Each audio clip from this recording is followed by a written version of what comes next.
नमस्कार दोस्तों, स्वागत है आपका हमारे यूट्यूब चैनल रियाज स्टडी पॉइंट में। तो फ्रेंड्स, आज की वीडियो में हम सामान्य विज्ञान यानी जीके एंड जीएस से रिलेटेड 25 मोस्ट आईएमपी क्वेश्चनों को सॉल्व करने वाले हैं। फ्रेंड्स, मैंने जितने भी क्वेश्चन सेलेक्ट किए हैं सारे ही अच्छे लेवल के क्वेश्चन हैं। मैंने वही क्वेश्चन सेलेक्ट किए हैं जो आपके आने वाले एग्जाम के पॉइंट ऑफ व्यू से इंपॉर्टेंट रहेंगे।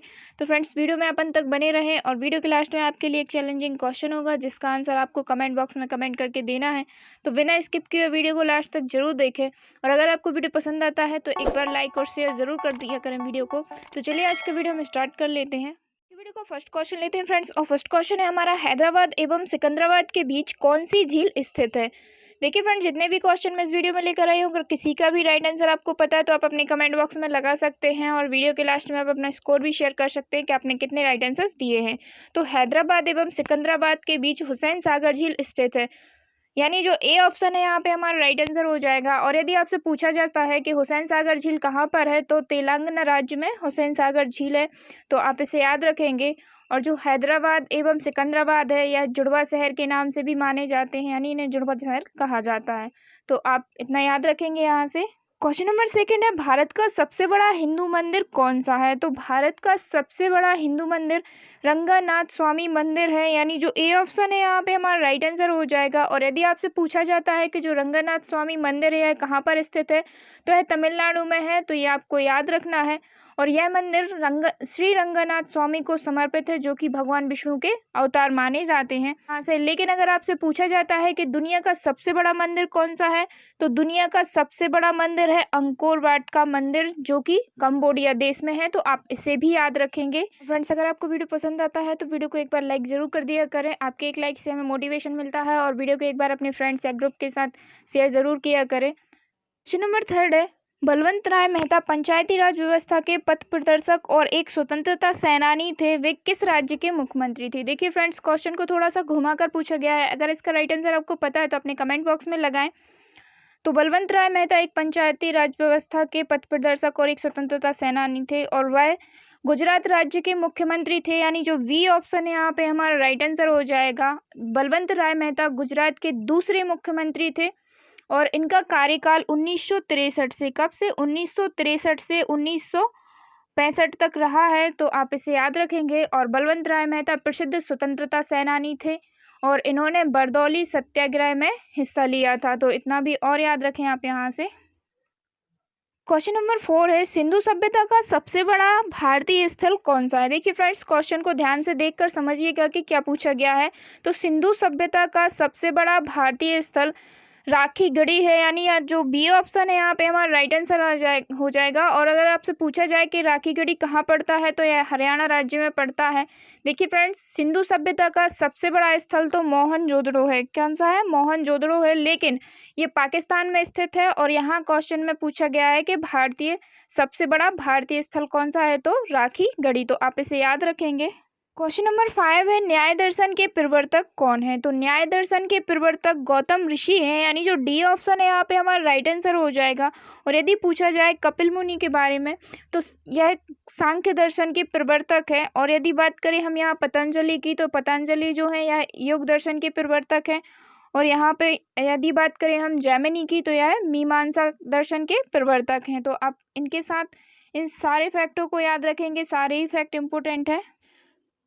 क्वेश्चन नंबर 6 है, भारत में सबसे ज़्यादा टाइगर रिजर्व किस प्रदेश में है। तो भारत में सबसे ज़्यादा टाइगर रिजर्व मध्य प्रदेश में है, यानी इसका डी ऑप्शन जो है राइट आंसर हो जाएगा। देखिए फ्रेंड्स, बाघों को विलुप्त होने से बचाने के उद्देश्य से 1973 में, कब, 1973 में बाघ परियोजना यानी टाइगर रिजर्व की शुरुआत हुई थी। और यह शुरुआत उत्तराखंड के जिम कार्बोनेट नेशनल पार्क से हुई थी, तो इतना आप यहाँ से याद रखेंगे। और यदि आपसे पूछा जाता है कि सबसे ज़्यादा वन्यजीव अभ्यारण्य यानी सेंचुरी किस प्रदेश में है, तो सबसे ज़्यादा वन्यजीव अभ्यारण्य मध्य प्रदेश में है। और यदि आपसे पूछा जाए कि सबसे ज़्यादा राष्ट्रीय उद्यान यानी नेशनल पार्क किस राज्य में है, तो ये भी मध्य प्रदेश में ही है। और यदि आपसे पूछा जाता है कि सबसे ज़्यादा टाइगर रिजर्व किस प्रदेश में है, तो ये भी मध्य प्रदेश में है। तो आप जितने भी फैक्ट हैं यहाँ से आप याद रखेंगे सभी को। क्वेश्चन नंबर 7 है, हवाला लेन देन भारत में किस अधिनियम के अंतर्गत बंद कर दिया गया? तो हवाला लेन देन भारत में फीमा अधिनियम के अंतर्गत बंद है, यानी जो वी ऑप्शन है यहाँ पे हमारा राइट आंसर हो जाएगा। और फ्रेंड्स आप यहाँ पे देख रहे होंगे एक शब्द लिखा है हवाला, तो हवाला क्या है? तो इसमें पैसों का लेन देन अवैध तरीके से किया जाता था और यह मुख्यतः ब्लैक मनी को ठिकाने लगाने के लिए होता था और इसमें पूरा लेन देन व्यक्तियों के नेटवर्क के माध्यम से चलता था और विदेशों तक पैसा पहुंचाया जाता था। और लेकिन अब यह भारत में बंद कर दिया गया है और किस अधिनियम के अंतर्गत? तो अधिनियम के अंतर्गत हवाला लेन देन को बंद कर दिया गया है। और यही बात करें अगर हम फीमा के फुल फॉर्म की, तो फीमा का फुल फॉर्म हो जाएगा फॉरेन करेंसी मैनेजमेंट एक्ट। यदि बात करें हम कि हिंदी में क्या कहा जाता है इसे, तो विदेशी मुद्रा प्रबंध अधिनियम। तो आप इतना याद रखेंगे इससे। 8 है, प्रकृति की ओर लौटो नारा किसने कहा था? तो प्रकृति की ओर लौटो नारा रूसो ने दिया था, यानी जो ए ऑप्शन है यहाँ पे हमारा राइट आंसर हो जाएगा। और आपने एक नारा और सुना होगा इसी तरह का कि वेदों की ओर लौटो, तो वेदों की ओर लौटो नारा दयानंद सरस्वती जी ने दिया था, तो आप इसे भी याद रखेंगे। क्वेश्चन नंबर 9 है, निम्न में से किस नदी को विनाशक नदी कहा जाता है? तो विनाशक नदी कोसी नदी को कहा जाता है, यानी जो सी ऑप्शन है यहाँ पे हमारा राइट आंसर हो जाएगा। और कोसी नदी को बिहार का शोक या अभिशाप भी कहा जाता है, तो आप इसे याद रखेंगे।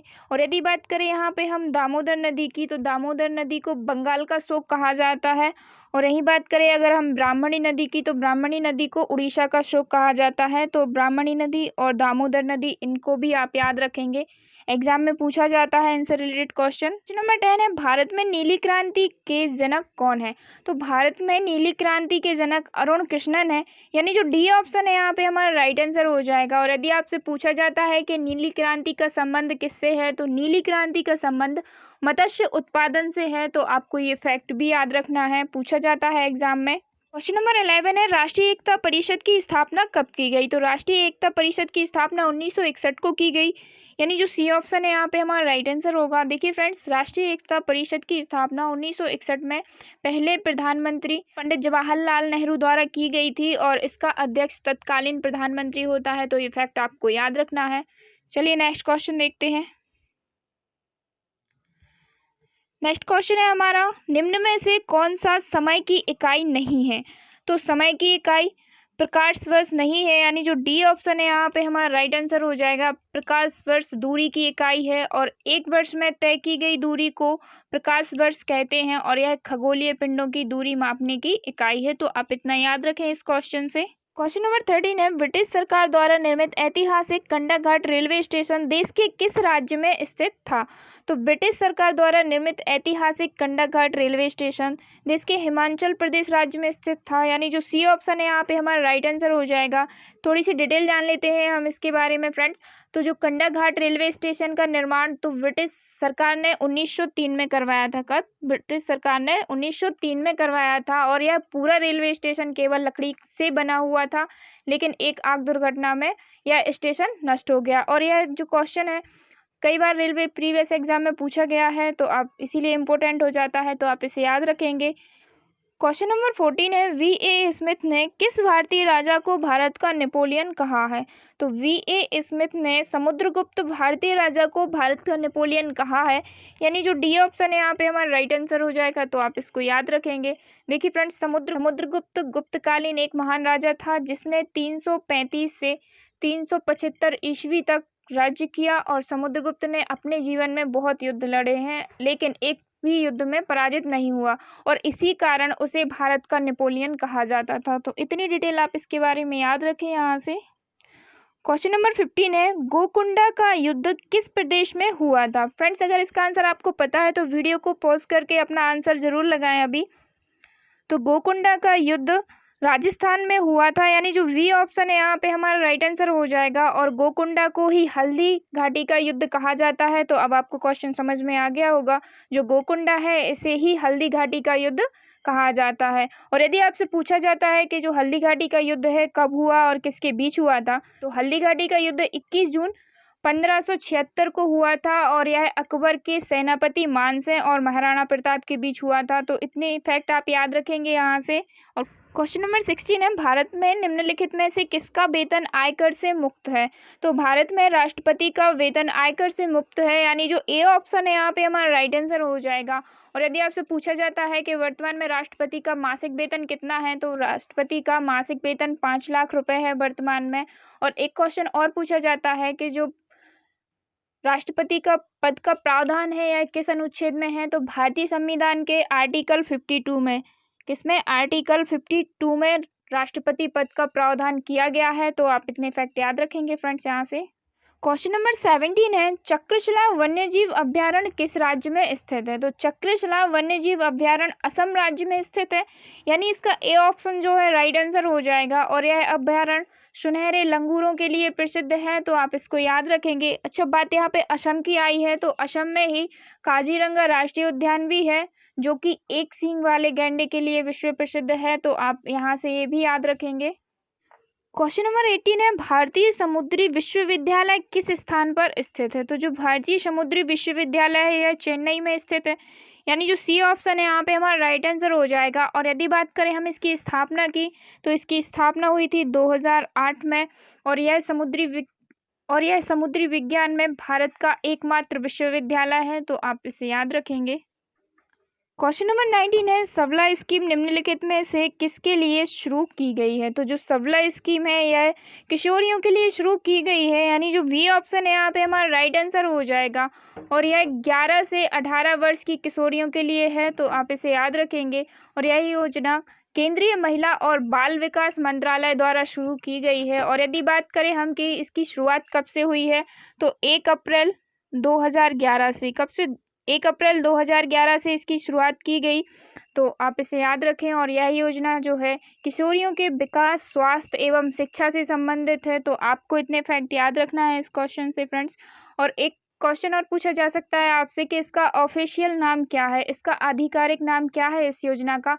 तो राजीव गांधी किशोरी सशक्तिकरण योजना इसका ऑफिशियल नेम है, तो आपको ये भी याद रखना है। चलिए, क्वेश्चन नंबर 20 है, इंडियन नेशनल एसोसिएशन की स्थापना कलकत्ता में किसने की थी? तो इंडियन नेशनल एसोसिएशन की स्थापना कलकत्ता में सुरेंद्र नाथ बनर्जी ने की थी, यानी जो वी ऑप्शन है यहाँ पे हमारा राइट आंसर होगा, तो आप इसको याद रखेंगे। क्वेश्चन नंबर 21 है, अमौसी हवाई अड्डा किस राज्य में स्थित है? फ्रेंड्स, अगर इसका आंसर आपको पता है तो कमेंट बॉक्स में कमेंट करके बताएं। तो अमौसी हवाई अड्डा उत्तर प्रदेश की राजधानी लखनऊ में स्थित है, यानी जो डी ऑप्शन है यहाँ पे हमारा राइट आंसर हो जाएगा।